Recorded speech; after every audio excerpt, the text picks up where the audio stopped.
Okay, so I'm gonna be sitting today. Thought it'd be nice to get a nice relaxed feel today. Um, Especially because we're talking about something that hits close to my heart personally. Social media. Social media has been the bane of existence for all educators, parents, you name it. It's been a tough go. And the reason I say it's a tough go is because we kind of don't know what to do with it. It's like the wild, wild west in a lot of respects. There is some regulation, but it is very difficult to regulate this right now. And there's going to be a blend. I know we normally go local, state, and national, but there's going to be a blend today. We're going to have a smorgasbord. I love that word. That was such a dad joke. So cheesy. Anyway, we're going to be talking about the effects and maybe even what we should do with it because I don't think there's a right or wrong answer, or we don't even know if there is an answer right now. Um, so at the Waukesha School District, right, we have a couple of issues with the social media platform. One, an issue was a group of kids over Thanksgiving sent a video over a group chat of them of a bunch of students beating the tar out of this other student, right? And I smiled because I'm like, why would you do that? Like like on what, like I'm at a loss for words. Look at me right now. I'm at a loss for words because at the end of the day, threatening somebody, I don't think we even understand what threatening means. You know what I mean? Like people will, back in my day, wow, I can't believe I'm saying that. Back in my day, you're on the schoolyard face to face and teachers had to break this up. And today, though, students have access to things that I find it very difficult to find access to today. Like I'm talking about straight up weapons, like straight weapons. And they can threaten this way and hide behind a camera, which causes a lot more danger in some respects because sometimes you don't even know who's sending it to you. In this particular situation, students knew and they were reported, and the principal handled it very, very well. I was in a police academy class with her. Um, and then we have TikTok.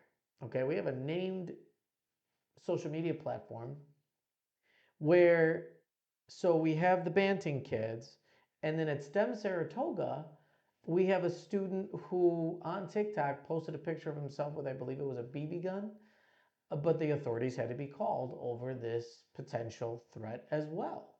So this is two in a week. And I'll be honest, my daughter goes to STEM. It's a great school.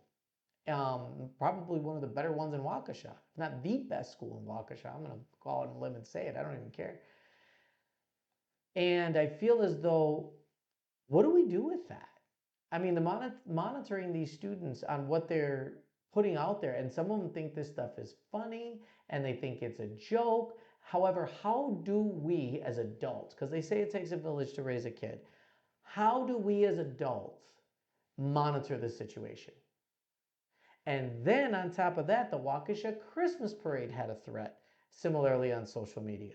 So we have three threats, and we all know this. So the Christmas Parade is near and dear to our hearts if you're from Waukesha, even if you're not, but especially if you're from Waukesha. And that's scary, flat out just scary to have even that happen. So we have these social media platforms being used as tools for destruction, flat out. And it's gone into a direction of state, national, all of it. So I guess, as I ranted for a minute about, well, first of all, this is what's happening. That's what I'm starting with Waukesha. I know it's sad. I like my last week's episode where I got to talk about more fun stuff, you know, helping people find homes, and that's always a great one. But this one, the kids are the ones suffering, and none of us want the kids to suffer. And it's just sad. And so I don't understand why we continue to placate this behavior too. And I'm talking even from the government because we're here with the government, and the government is simply at a loss as to how you monitor this. So I guess I go at a more serious note on this. I try to keep things lighthearted and fun sometimes, but this one was tough even for me to go after because of everything going on. And my kids are a part of it. Well, not part of that. My kids are part of the social media world. They know things and teach me things that I would never know, as you heard previously with the two different dad jokes I made. But anyway, I feel like moving on to, we're gonna move on a little bit, but we're still in the wild wild west, if you know what I mean here. Because, and I say that, why am I talking about the wild wild west? I'm gonna go a little bit into my history teacher thing. There was a lot of difficult times, during Manifest Destiny and everybody pioneering out to the western part of the country. Yes, it was taken land. I'm well aware of that as well. I'm talking about the lawlessness of it, where criminals could get away with anything. Most of the time, the police or the sheriff of the small town wasn't good. There was no government oversight. And so people would get, you know, they have the ability to do whatever they want. That's why we call it the Wild Wild West. Normally it'd be at this juncture where I'm teaching a class and I feel like I'm talking real fast. And I might be, but feel free to comment and tell me that, Rico, slow down. I'd be no problem with that whatsoever. But anyway, problem with recorded TV, I guess. So no, what I feel though is that now I'm transitioning over to the national news because I also wanted to talk about Venezuela in the same realm of the Wild Wild West. Like I was just giving my nice little transition into my history lesson to what's going on with Venezuela. That's another tough one. I mean, it's been, yes, I get it. Venezuela since Chavez to Maduro. I wouldn't want to go through that. Now, granted, I don't know if our situation's that much better, but it is. I'll say it is better in the sense that, so you got these what is believed to be drug traffickers coming into our communities, into our cities, and we're just blowing them up. Now, we have processes and procedures in place for this.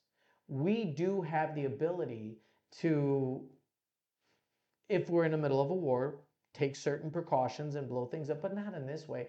There's a Colombian family suing the United States government because they killed him and he was just a fisherman. Now, to my knowledge, there has been certain boats that have been um, taken and there were drugs on. Sorry, took me a minute there. Think of the right word. But, do we just shoot now, ask questions later? Is that what we do? I don't think that that's going to be very helpful in trying to merge certain global economies, global relations.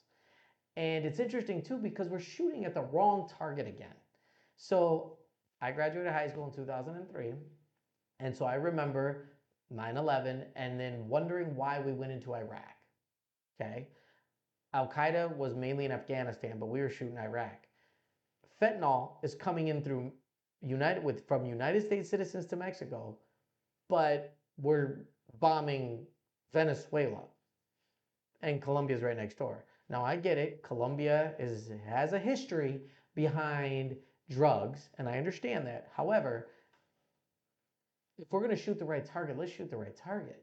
Again, we're going from the wild, wild west of the internet to the wild, wild west of trying to pinpoint who is taking over the drug companies, or not companies, excuse me, the drug cartels. And so I just feel, it's ironic I'm talking about verification, but at the end of the day, I still feel like that is something, it is always good to be safe, not arguing that. But when you're killing people, not keeping people safe, or when you're threatening people, and we have to go back to educating our kids on that, but it's almost like we have to educate our adults on let's not kill people for no reason. You know what I mean? But it's the same type of thing I'm going to kind of end it with this concept I teach everybody. Just be nice. Like, real simple. And killing people is not nice. And it sounds so simple and it's so trivial. But at the end of the day, sometimes we just don't get into this realm of thinking about just what would be good for the good betterment of humanity. And both of these items are really strong because even in Australia, sorry, I'm going off on a little bit of a tangent, but in Australia, they just banned social media for under 16 years old. And guess what? I don't know if prohibition works. It's the old concept that the more you tell someone no, the more they're going to want to go on it. But I understand they're trying to find solutions to their problem. So to encompass and bring the theme back, as I went off a little bit on my tangent of Australia, I'd like some regulation on certain things. And there are certain things we don't need regulation on. The government needs to play a role of a referee in a sports game. What that means to me is that, yes, there's some rules to make sure people don't get hurt and nobody's cheating the system by the rules that both teams agreed to. So we agreed to rules. And that's great. If you don't like those rules, you can talk to me, talk to other people in government, whether it's local, state, or federal, and say, hey, we don't like these rules. How can we change them? But for the time being, we agreed upon them. And so it's like, well, since we all agreed, and as a collective, we agreed about these, then either one of two things happens. We look to change them, or we follow them because we think they're the betterment of society. So I think we have a wild, wild west going on. If we're going to take out the drugs, let's make sure we're doing it the way that it should be done, and the way that we agreed to have it done, and the way that would be the most beneficial. And let's really start finding different ways of monitoring and educating about social media. Rico Camacho, signing off. Thank you for hearing me.